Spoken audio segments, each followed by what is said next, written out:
Hello, फिर को super good man channel में आपका स्वागत है। आइए आज आप हम एक बहुत ही इम्पॉर्टेंट टॉपिक जो है संबंध और फलन के बारे में बातचीत करेंगे। संबंध और फलन क्या है, कक्षाबारह का एक चैप्टर है संबंध और फलन। ये बहुत ही इम्पॉर्टेंट आपके लिए, बहुत ही महत्वपूर्ण है। आज का वीडियो बहुत ही इम्पॉर्टेंट होने वाला है, क्योंकि संबंध और फलन के बारे में विस्तृत जानकारी हम यहाँ पर देंगे। और संबंध के बारे में देंगे, फलन के बारे में और बताएंगे। संबंध क्या होता है इसके बारे में विस्तृत जानकारी।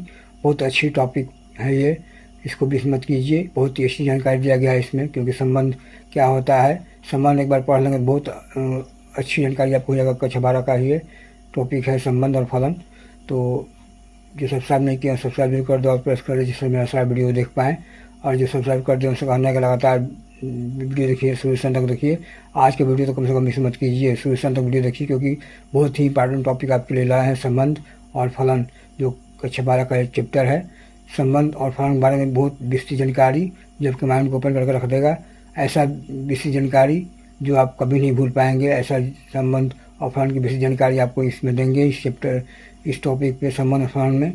तो संबंध क्या होता है, अगर आप इसको पढ़ लेंगे तो बहुत अच्छी प्रकार से भली भांति आप इसको समझ जाएंगे कि संबंध क्या होता है। ऐसे रिलेटेड क्वेश्चन आप जल्दी से कर लेंगे। इतना अच्छे टॉपिक की हम बात कर रहे हैं, संबंध और फलन, जो आपके माइंड को ओपन करके रख देगा। संबंध के बारे में अगर आप ये टॉपिक पढ़ लेते हैं तो आप किसी भी क्वेश्चन को तुरंत हल कर देंगे।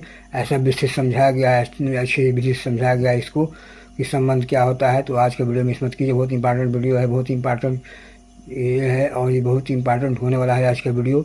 आज ये वीडियो मिस मत कीजिए, शुरू से तक देखिए, क्योंकि बहुत ये जो बोर्ड के एग्ज़ाम तैयारी कर रहे हैं स्टूडेंट्स और जो नौकरी की तैयारी कर रहे हैं, सबके लिए बहुत फ़ायदेमंद है ये आज का वीडियो। संबंध के बारे में बहुत लोग नहीं ठीक समझ पाते हैं, जो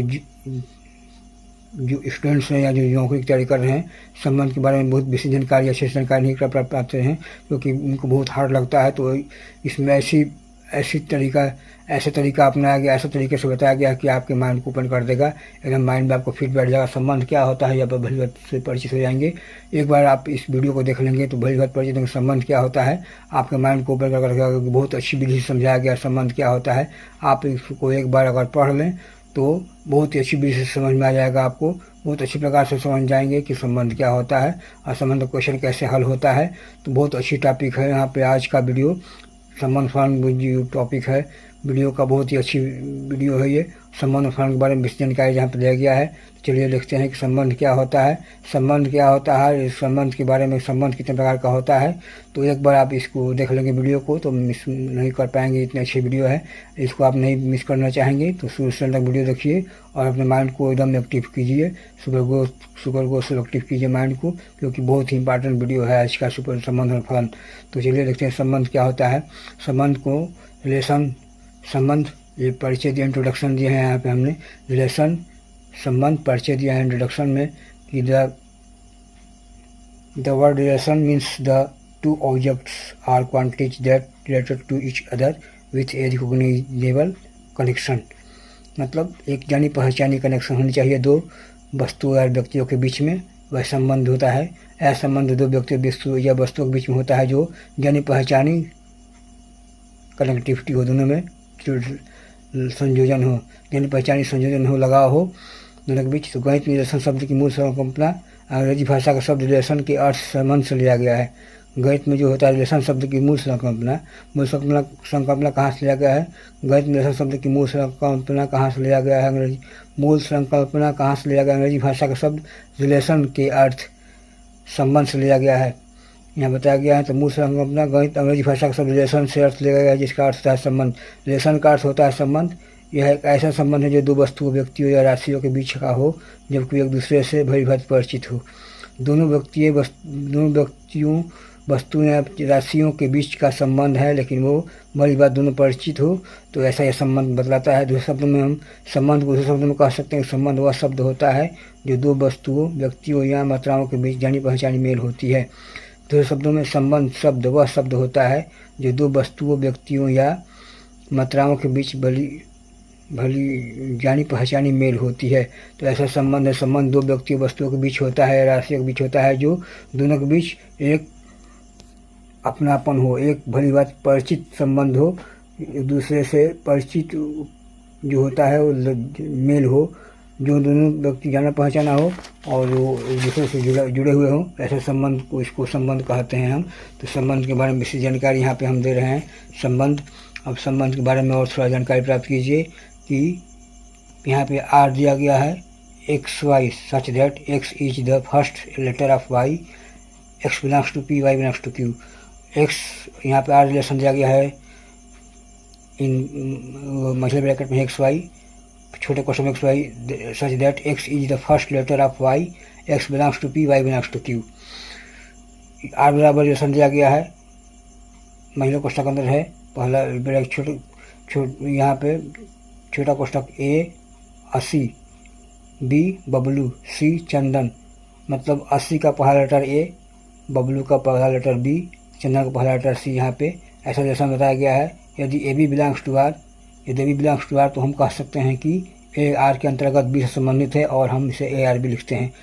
ए बी छोटे कोष्ठक में a B belongs to R है तो हम कहते हैं कि ए आर के अंतर्गत बी से संबंधित है और हम इसे ए आर बी लिखते हैं। ए आर बी मतलब ए बी से संबंधित है, ए का बी से संबंध है जो संबंध आर से दिखाता है। इस प्रकार से ए आर बी बराबर a B belongs to R, a R b बराबर छोटे कोष्ठक के अंदर a B belongs to R, एक अरिक्त समुच्चय ए से अरिक्त समुच्चय बी में संबंध आर एक राशि बी का सबसेट होता है। एक अरिक्त समुच्चय जो नॉन एम्प्टी सेट है ए से अरिक्त समुच्चय नॉन एम्प्टी सेट बी में, एक नॉन एम्प्टी सेट ए से नॉन एम्प्टी सेट बी में संबंध आर एक राशि बी, संबंध जो आर होता है एक राशि बी का सबसेट होता है। तो टाइप्स ऑफ रिलेशन यहाँ पे संबंध के प्रकार, संबंध कितने प्रकार का होता है। संबंध पहला दिया है रिक्त संबंध, इम्प्टी रिलेशन। इम्प्टी रिलेशन में रिक्त संबंध के बारे में बताया गया। इम्प्टी रिलेशन, रिक्त संबंध, एक संबंध आर जो सेट ए में है रिक्त संबंध कहलाता है।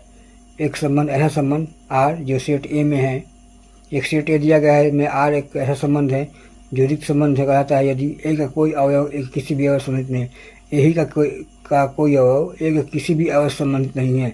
सेट ए है, ए सेट में जो अवयव है उसका कोई अवयव उसी का किसी भी अवयव संबंधित नहीं है, ऐसा तो हो नहीं सकता है। तो इसलिए ए आर बराबर phi belongs to A cross A, phi is a subset of A cross A, sorry, अर्थात आर बराबर phi is a subset of A cross A. इसको रिक्त संबंध कहेंगे क्योंकि ए का कोई अवयव किसी भी अवयव संबंधित नहीं है, इसी को एक समुच्चय कहेंगे। कुछ नहीं मिलेगा, ए का कोई अवयव किसी भी अवयव संबंधित नहीं है, कुछ नहीं मिलेगा इससे, मतलब फाई कुछ नहीं मिलेगा। इसलिए आर बराबर phi subset of A cross A. दूसरा हो गया सार्वत्रिक संबंध। सार्वत्रिक संबंध हो गया किसी समुच्चय ए में कोई संबंध आर सार्वत्रिक संबंध कहलाता है। किसी समुच्चय ए में कोई संबंध आर सार्वत्रिक संबंध कहलाता है यदि ए का प्रत्येक अवयव ए के ही सभी अवयव सम्मिलित हो। ए का जो हर अवयव है, ईच एलिमेंट ऑफ ए, वो ए के ऑल एलिमेंट से संबंधित हो, रिलेटेड हो, ए के सभी अवयव संबंधित हो, अर्थात आर बराबर ए क्रॉस ए। आर बराबर ए क्रॉस ए ऐसा संबंध हो, ए क्रॉस ए हो जाए, आर बराबर रिलेशन आर बराबर ए क्रॉस ए हो जाए तो ऐसा संबंध को सार्वत्रिक संबंध कहते हैं। ए क्रॉस ए आर जो होता है वो ए क्रॉस ए के बराबर आ जाए तो मतलब एक का प्रत्येक अवयव एक के सभी अवयव संबंधित हो जाए तो ऐसा संबंध को सार्वत्रिक संबंध कहते हैं। इसके बाद हम आएंगे अगर उदाहरण में। उदाहरण यहाँ पे दिया गया है कि माना ए बराबर राम श्याम मोहन करीम, ये एक सेट है लड़कों का। ए बराबर राम श्याम मोहन करीम, ये सब लड़कों का सेट दिया गया है। तो आ बराबर महिला कोष्ठक के अंदर ए बी, छोटा कोष्ठक ए बी, ए एक लड़की है तो इसमें तो कोई लड़की है नहीं, इसलिए यहाँ पे सभी लड़कों का समुच्चय ए सभी लड़कों का समुच्चय है। यहाँ पे आर दिया गया है ए बी, ए एक लड़की है तो कोई लड़की नहीं है, इसलिए यहाँ पे एक समुच्चय है। ये यहाँ पे ए एक समुच्चय है क्योंकि समुच्चय ए का कुल एक लड़कों का समुच्चय है। आर डैश बराबर a b M S b बड़ा है 3 से। आर डैश बराबर महिला कोष्ठक मतलब ए बी, छोटा कोष्ठक a b, a minus b बड़ा है 3 से। और यदि किसी भी दो लड़कों की ऊंचाई में अंतर 3 मीटर से कम है तो यह एक सार्वत्रिक समुच्चय है। और यदि किसी भी दो लड़कों की ऊंचाई में अंतर 3 मीटर से कम है तो यह सार्वत्रिक समुच्चय है। इस समुच्चय को कभी कभी मामूली संबंध भी कहते हैं, ट्राइबल रिलेशन कहते हैं। रिक्त संबंध एम्प्टी सेट और यूनिवर्सल सेट को कभी कभी मामूली संबंध भी कहते हैं। गणित में एक महत्वपूर्ण भूमिका जो निभाता है वह है सम संबंध, इक्विवेलेंट रिलेशन। गणित में एक महत्वपूर्ण भूमिका जो निभाता है वह है सम संबंध इक्विवेलेंट रिलेशन, इसे अध्ययन करने से पहले हम 3 संबंधों के बारे में जानना आवश्यक होता है। हमें 3 संबंधों के बारे में जानना आवश्यक होता है। गणित में महत्वपूर्ण भूमिका जो निभाता है वह है सम संबंध, समतुल्य संबंध, इक्विवेलेंट रिलेशन। इसे अध्ययन करने से पहले हमें 3 संबंधों के बारे में जानना आवश्यक होता है। 3 संबंध अगर जानते हैं तब उसके बाद हम इक्विवेलेंट रिलेशन के बारे में जान पाएंगे। पहला होता है स्वतुल्य संबंध, दूसरा सममित संबंध, तीसरा संक्रामक संबंध। स्वतुल्य, सममित, संक्रामक। स्वतुल्य और सममित और संक्रामक 3 संबंध के बारे में हम पढ़ेंगे। तो यहाँ पे स्वतुल्य को बोलते हैं रिफ्लेक्सिव,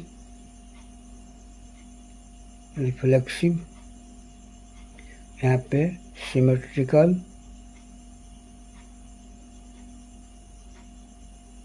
और ट्रांजिटिव, ये 3 प्रकार के रिलेशन हैं यहाँ पे। इसके बारे में पढ़ेंगे। स्वतुल्य, सममित और संक्रामक। यहाँ पे 3 संबंध के बारे में पढ़ेंगे। 3 संबंध के बारे में हम पढ़ेंगे तब उसके बाद इक्विवेलेंट रिलेशन को समझ में आएगा हमको। तो यहाँ पे 3 संबंध है। पहला स्वतुल्य संबंध है, रिफ्लेक्सिव रिलेशन। एक स्वतुल्य संबंध कहलाता है, एक संबंध स्वतुल्य कहलाता है। एक ऐसा संबंध स्वतुल्य कहलाता है यदि ए बिलोंग्स टू आर, प्रत्येक ए बिलोंग्स टू ए के लिए। ए बिलोंग्स टू आर, प्रत्येक ए बिलोंग्स टू ए के लिए। ए में ए के प्रत्येक अवयव जो एक ही है वो आर में है। ए और ए एक ही है, ए जो आर में है, प्रत्येक ए बिलोंग्स टू ए के लिए। ऐसा संबंध जो आ जाए इसको स्वतुल्य संबंध कहते हैं। अपने का अपने ही में संबंध, उसी का उसी से संबंध जो होता है वो स्वतुल्य संबंध कहलाता है। यदि ए बराबर 1 2 3 तो एक राशि बराबर 1 1 2 2 3 3 ऐसा जब आ जाए रिलेशन, एक राशि ए बराबर मेरे क्वेश्चन के अंदर 1 2 3 मतलब 1 2 3 1 2 3 का ये समुच्चय है ए, तो एक राशि निकालने पर 1 1 मेरा कोष्ठक के अंदर छोटा कोष्ठक 1 1, छोटा कोष्ठक 2 2, छोटा कोष्ठक 3 3, 1 1 2 2 3 3 ऐसा समुच्चय है। तो आर बराबर 1 1 2 2 3 ये स्वतुल्य संबंध है, क्योंकि एक का उसी का उसी संबंध है, उसी का उसी संबंध ये है। तो उसी का अगर उसी संबंध होता है, स्वयं का स्वयं संबंध होता है, तो ऐसे संबंध को स्वतुल्य संबंध कहते हैं। स्वयं का ही स्वयं से संबंधित हो, स्वयं से ही संबंधित हो, ऐसा समुच्चय को हम ऐसा संबंध को स्वतुल्य संबंध कहते हैं। तो यहाँ पे आर बराबर 1 2 3 दिया है और एक राशि बराबर दिया है 1 1 2 2 3 3, तो ये एक स्वतुल्य संबंध है। दूसरा सममित संबंध, सिमेट्रिकल रिलेशन। एक संबंध आर सममित संबंध कहलाता है यदि A1 A2 belongs to R, this implies that A2 A1 belongs to R. A1 A2 अगर आर में है तो इसके अपोजिट A2 A1 भी अगर आर में हो जाता है, होता है, तो इस ऐसा रिलेशन जो A1 A2 अगर आर में है तो A2 A1 भी आर में होगा। सभी A1 A2 बिलोंग्स टू ए के लिए, सभी A1 A2 जो ए में है, सभी A1 A2 जो ए में है, A1 A2 अगर आर में है तो A2 A1 भी आर में हो जाएगा। छोटे कोष्ठक के अंदर A1 A2 अगर आर में है तो इसके अपोजिट A2 A1 भी अगर आर में है, ऐसा रिलेशन हो जाए तो इसको बोलते हैं सममित संबंध। आर बराबर 1 2 3 है तो एक राशि अगर निकाले हैं आर ए बराबर 1 2 3, 1 2 3 का एक समुच्चय है, तो ए बराबर एक राशि बराबर आर निकालेंगे 1 1 2 1 2 1 3 2 1 2 2 2 3 3 1 3 2 3 3। यहाँ पे हम आर ऐसे निकालते हैं 1 1 2 1 2 1 3 2 1 2 2 2 3 3 1 3 2 3 3। तब आर बराबर 1 2 2 1, ये 1 2 और 2 1 दो जीरो रिलेशन है। आर बराबर 1 2 और 2 1, ये 1 2 belongs to R, this implies that 2 1 belongs to R. 1 2 भी आर में है और 2 1 भी आर में है। ऐसा 1 2 और उसका अपोजिट भी अगर A1 A2 है तो उसका अपोजिट A2 A1 भी अगर आर में है, दोनों है, तो इस प्रकार संबंध सममित कहलाता है। तो आर बराबर A1 2 और उसका अपोजिट 2 1। अगर एक आर में एक ऐसा संबंध है पहला जो उसका उल्टा भी दूसरा भी उसी में है, पहला जो है वो उसका उल्टा भी उसी में है, तो दोनों संबंध ये ऐसा संबंध को सममित कहते हैं। R1 2 अगर बिलोंग्स आर में है तो उसका अपोजिट 2 1 भी अगर आर में है, तो इस प्रकार के संबंध को सममित संबंध कहते हैं। A1 A2 belongs to A, this implies that A2 A1 भी belongs to A. A1 A2 belongs to R, this implies that A2 A1 also belongs to R. तो सभी A1 A2 बिलोंग्स टू ए के लिए यह सममित संबंध कहलाता है। जो सममित संबंध हो गया। इसके बाद अब आते हैं संक्रामक संबंध। स्वतुल्य सममित हो गया संक्रामक संबंध।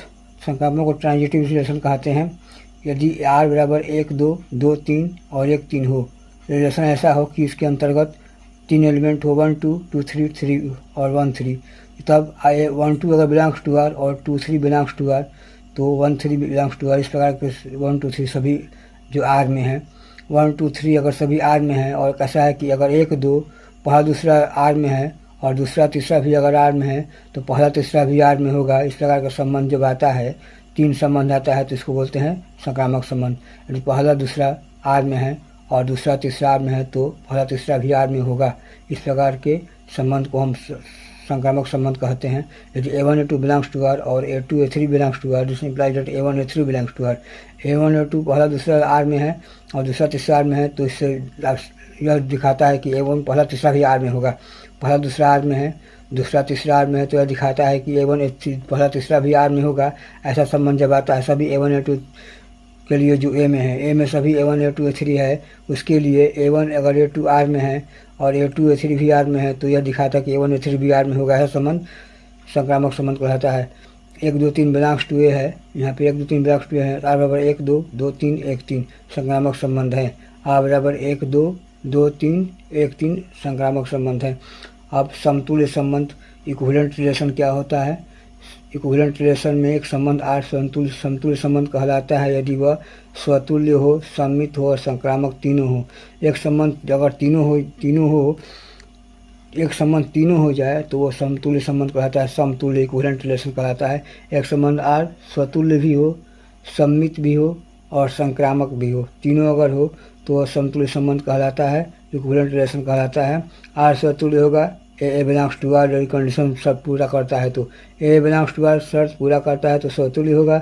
यदि A1 A2 belongs to are, यह दिखाता है कि A2 A1 भी belongs to R, A1 A2 are में है तो यह दिखाता है कि A2 A1 इसका अपोजिट A2 A1 भी आर में होगा। ऐसा संबंध आता है तो सम्मित होगा। यदि A1 A2 पहला दूसरा आर में है और दूसरा तीसरा A2 A3 भी आर में है तो पहला तीसरा भी आर में होगा। ऐसा संबंध संक्रामक होता है। A1 A2 belongs to R, A1 A2 are में है और A2 A3 आर में है तो यह दिखाता है कि A1 A3 भी आर में होगा।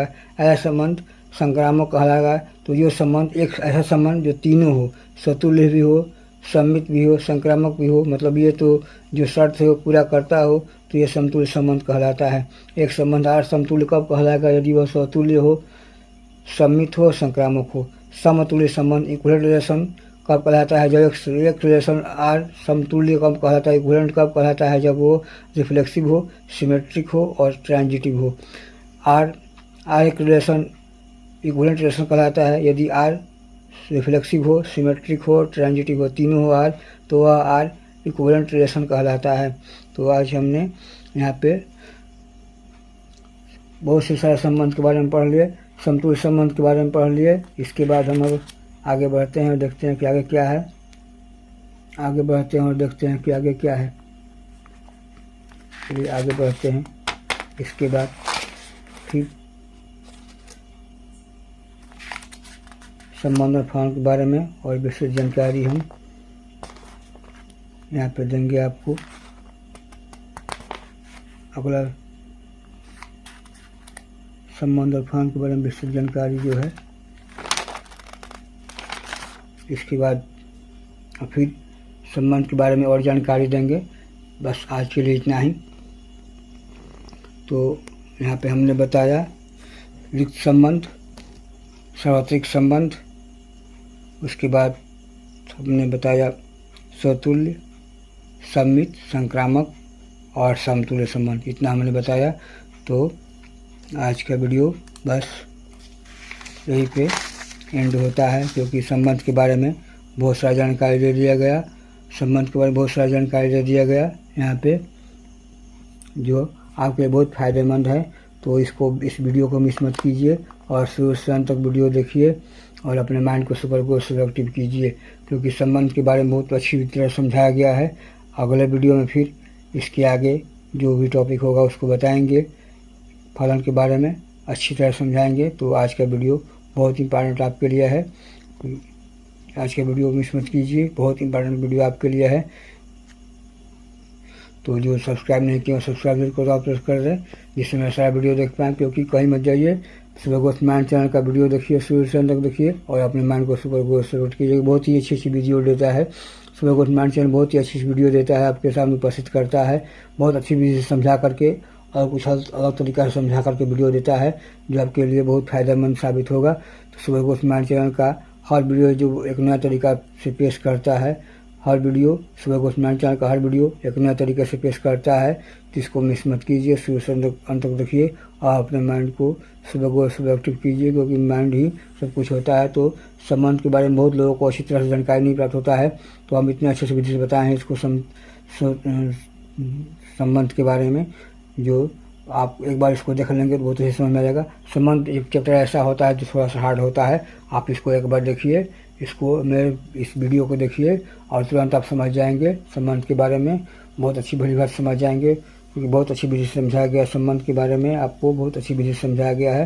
तो शुरू से अंत तक वीडियो देखिए और अपने माइंड को सुपर गो से एक्टिव कीजिएगा। बहुत अच्छी विधि से समझाया गया संबंध के बारे में। आप अगर ये वीडियो देख लेंगे तो आप कभी नहीं भूल पाएंगे संबंध के बारे में, और आपको अच्छे से माइंड बैठ जाएगा कि संबंध क्या होता है। जो आप डरते हैं संबंध को पढ़ने से, वो आपका डर हट जाएगा, क्योंकि बहुत अच्छी विधि से समझाया गया संबंध के बारे में।